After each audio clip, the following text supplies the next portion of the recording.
పార్లమెంట్లో visitors passes ఆపేస్తూ Om Birla parliament అంటే Lok Sabha speaker Om Birla గారు నిర్ణయం తీసుకున్నారు. ఈ నిర్ణయం వెనకాల ఈరోజు జరిగినటువంటి ఇన్సిడెంట్ అందరికీ తెలుసు.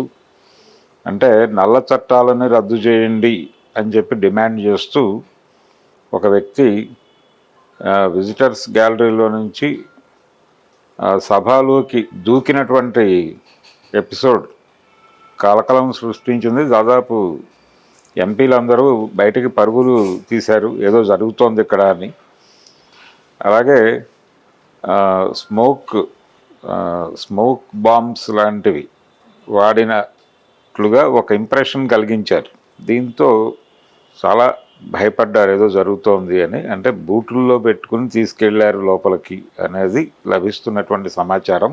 సరిగ్గా ఇది పార్లమెంటు మీద దాడి జరిగి ఉగ్రవాదులు దాడి జరిపారు అనేది ఒక ఇన్సిడెంట్ మన జ్ఞాపకాల్లో ఉంది. అది 22 ఏళ్ల క్రితం సరిగ్గా ఇదే రోజు జరగటం. అప్పుడు దాదాపు 9 మంది మరణించారు ఆ ఇన్సిడెంట్లో. భద్రతా దళాలకు చెందినటువంటి 9 మంది చనిపోయారు. సో ఆ రిమెంబరెన్సెస్ ఇవన్నీ ఈరోజే ఈ ఇన్సిడెంట్ జరగటం, దీంతో దానికి ఏదైనా సంబంధం ఉందా అన్నది ఒక ఆలోచన మొదలైంది. అసలు ఇన్సిడెంట్ జరిగిందని తెలియగానే ఈ కోణంలో ఆలోచించారు అందరూ. సరిగ్గా ఇదే రోజు కదా, 22 ఏళ్ల క్రితం ఈరోజు నివాళులు అర్పించారు వాళ్ళకి. ఆ రోజున అమరులైనటువంటి వాళ్ళకి నివాళులు అర్పించడం జరిగింది.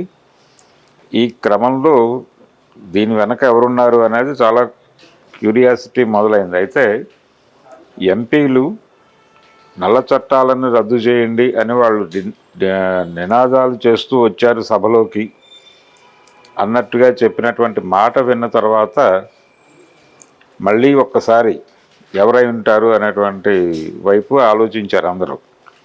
అయితే ఫైనల్గా ఇందులో హర్యానాకు చెందిన వాళ్ళు ఉన్నారు, మహారాష్ట్రకు చెందిన వాళ్ళు ఉన్నారు, కర్ణాటకకు చెంది మొత్తం 4 అదుపులోకి తీసుకున్నట్టుగా చెప్తున్నారు. ఈ 4 అంటే ఈ 4కి ఉన్నటువంటి సామాన్య లక్షణం ఏమిటి అంటే వీళ్ళందరూ ఒకే దీనికి సంబంధించిన వాళ్ళ, ఒకే ఆర్గనైజేషన్కి సంబంధించిన వాళ్ళ, దేనికి ఏమిటి కారణం ఏమిటి అనే దానికి సంబంధించి ఇంకా పూర్తి వివరాలు బయటకు రాలేదు. కానీ టోటల్గా నిరసన కార్యక్రమంలో భాగంగా వీళ్ళు దాడి చేశారు అనేది అయితే స్పష్టమైంది. ముఖ్యంగా నల్ల చట్టాలు అనేది ఈ దేశంలో రకరకాల పద్ధతుల్లో ప్రజల మీద అణిచివేత కొనసాగుతోంది అనేది చాలా స్పష్టం. అందులో చాలా చట్టాలు చాలామందిని ఇబ్బంది పెడుతున్నటువంటి మాట కూడా వాస్తవం. ముఖ్యంగా ఈ మధ్య మన సుప్రీంకోర్టు జడ్జిమెంట్ చూసాం మనం. ఆర్టికల్ 370 రద్దుకి అనుకూలంగా సుప్రీంకోర్టు జడ్జిమెంట్ రావటం అంటే లీగల్గా అందులో తప్పుందా లేదా అనే దానికంటే కూడా ఆ రోజున ప్రభుత్వం కాశ్మీర్కి ఇచ్చినటువంటి హామీ, జవహర్లాల్ నెహ్రూ ప్రభుత్వం కాశ్మీర్కి ఇచ్చినటువంటి హామీ వెలుగులో గనక దాన్ని చూస్తే ఈ నిర్ణయం అంటే సుప్రీంకోర్టు తీసుకున్నటువంటి నిర్ణయం ప్రభుత్వం తీసుకున్న నిర్ణయమే కొంచెం ఇబ్బందికరం.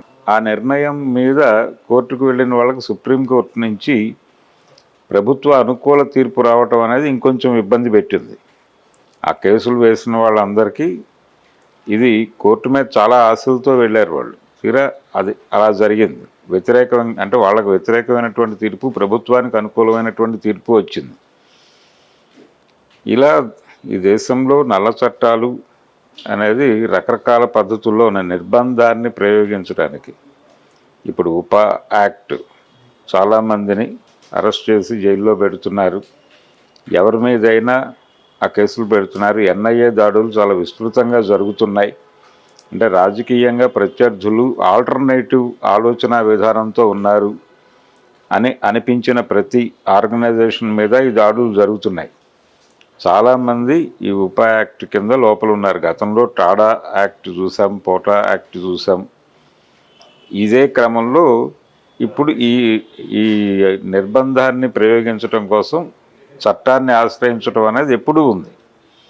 టాడా వచ్చిన రోజున ఉంది, అప్పుడు కాంగ్రెస్ ప్రభుత్వం ఉంది. ఆ తర్వాత పోటా పెట్టినప్పుడు బీజేపీ ప్రభుత్వం ఉంది. ఆ తర్వాత అది రద్దు చేశారు. ఇప్పుడు ఉపా యాక్ట్ కింద అరెస్ట్ చేస్తున్నారు.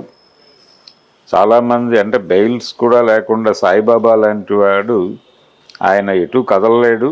కానీ ఆయన ఆయన వలన ఈ ప్రభుత్వానికి ఈ దేశానికి ప్రమాదం ఉంది అనే ఉద్దేశంతో ఆయన లోపలే ఉంచారు. వరవరరావు గారిని బాంబే నుంచి కదలకుండా ఉండాలి అనే నిబంధనలతో కూడినటువంటి బెయిల్ ఇచ్చి ఆయన అక్కడే ఉంచారు. ఇలాంటి అనేక ఇన్సిడెంట్లు చూస్తున్నాం. ఇప్పుడు ఆంధ్రప్రదేశ్, తెలంగాణలో అనేక మంది మీద ఉపా యాక్ట్ పెట్టారు. హరగోపాల్ మీద కూడా ఉపా యాక్ట్ పెట్టి తీసేసిన సందర్భం మనకు తెలుసు. బీఆర్ఎస్ ప్రభుత్వ హయాంలో. కాబట్టి నల్ల చట్టాలకు వ్యతిరేకంగా పనిచేస్తున్నటువంటి ఏదో ఆర్గనైజేషను, లేదు నల్ల చట్టాల ప్రభావం వలన ఇబ్బందులకు గురవుతున్నటువంటి ఏదో ఆర్గనైజేషన్ నుంచి చెందిన వాళ్ళు తమ నిరసన తెలియజేయాలి, సీరియస్గా జాతి మొత్తానికి అర్థమయ్యేలాగా నిరసన తెలియజేయాలనే ఉద్దేశంతో ఈ కార్యక్రమానికి పాల్పడ్డారు అనేది అయితే క్లియర్గా అర్థమవుతోంది. అంటే ఆ రోజున భగత్ సింగ్ కూడా పార్లమెంట్లో బాంబేసింది తన వాయిస్ వినిపించడం కోసమే, తన అభిప్రాయం చెప్పడం కోసమే. చాలా సందర్భాల్లో ఒక శబ్దం చేయాల్సి ఉంటుంది. ఒక అభిప్రాయం చెప్పడానికి ఒక శబ్దం చేయాల్సి ఉంటుంది. ఆ శబ్దమే చేశారు ఈ రోజున. కాబట్టి వీళ్ళు ఏదో జాతి విద్రోహులు, లేకపోతే మరొకరు వీళ్ళని చంపేయాలి, నరికేయాలి, ఏమిటిది అలాంటి ఆవేశపూరిత నిర్ణయాల వైపు వెళ్లకుండా అసలు వాళ్ళ డిమాండ్స్ ఏమిటి, వాళ్ళు ఏ ఆర్గనైజేషన్ నుంచి వచ్చారు, 4 ప్రాంతాల నుంచి ఉన్నారు వీళ్ళు, ఒక్కొక్కళ్ళు ఒక్కొక్క ఏరియాని రిప్రజెంట్ చేస్తున్నారు. రెండోది వీళ్ళు ముద్ర వేసినట్టుగా, అంటే ఇప్పటివరకు ఇలాంటి యాక్టివిటీస్ జరిగినప్పుడల్లా దీని వెనకాల ఏదో ఒక ముస్లిం సంస్థ ఉంది అని స్టాంప్ వేయటం అనేది చాలా కామన్గా జరుగుతోంది. కానీ ఇప్పుడు అలా వేయటానికి అవకాశం లేదు. వీళ్ళ పేరులో ఆ లక్షణాలు కనిపించట్లేదు. కాబట్టి ఇది పైగా 22 ఏళ్ల జ్ఞాపకాలు. అంటే ఆ రోజున జరిగిన, ఏ రోజైతే జరిగిందో 22 ఏళ్ల క్రితం అదే రోజు ఇది జరగటం.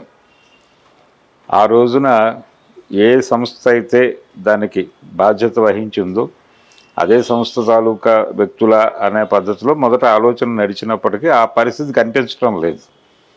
అయితే వాళ్ళు కాకతాళీయంగా ఈ డేట్ ఎంచుకున్నారా, లేకపోతే వాంటెడ్గానే ఎంచుకున్నారా అనేది తెలియాల్సి ఉంది. ఏది ఏమైనా ఈ అటాక్ వెనకాల ఒక ఆలోచన అయితే ఉంది. అటాక్ అనే అనుకోనక్కర్లేదు.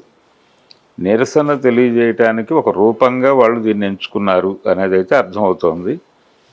ఇలాంటి నిరసనలు మేము సహించము అంటే వాళ్ళ మీద బలమైన కేసులు పెడతారు, ఉపా యాక్టే పెడతారు. వాళ్ళు ఏ నల్ల చట్టాలు అయితే తొలగించాలి అని డిమాండ్ చేశారో అదే నల్ల చట్టాల కింద వాళ్ళని జైళ్ళల్లో మగ్గబెట్టేటువంటి అవకాశం అయితే బలంగా కనిపిస్తోంది.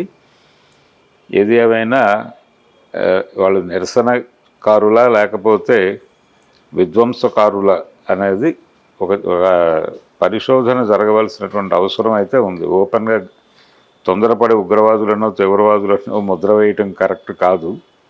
కానీ ఆ బ్రాండింగ్ ప్రోగ్రామ్ జరిగిపోతుంది ఆల్రెడీ. దానికి సంబంధించి మాట్లాడుతున్నారు. దీనిలో కొత్తగా నిర్మితమైనటువంటి పార్లమెంటు భవనంలో భద్రతా ఏర్పాట్ల లోపాలు అనే దాని మీద ఎక్కువ చర్చ జరుగుతోంది.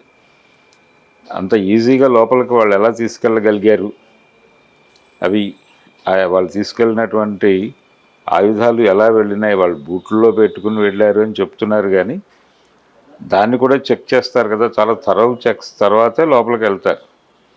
కానీ ఈ వెళ్ళటం వెనకాల ఎక్కడెక్కడ వైఫల్యాలు దొర్లినాయి అనే దాని మీద ఒక పరిశోధన ఎలాగూ జరుగుతుంది. కొంతమంది ఉద్యోగాలు పోయేటువంటి ప్రమాదం కూడా ఉంది దీనిలో, ఈ ఇన్సిడెంట్లో. వాళ్ళు దేనికి చేసినా అంటే ఒక్కొక్కసారి ఓవర్ క్రౌడ్ అయినప్పుడు ఓవర్లుక్ కూడా అవుతుంది.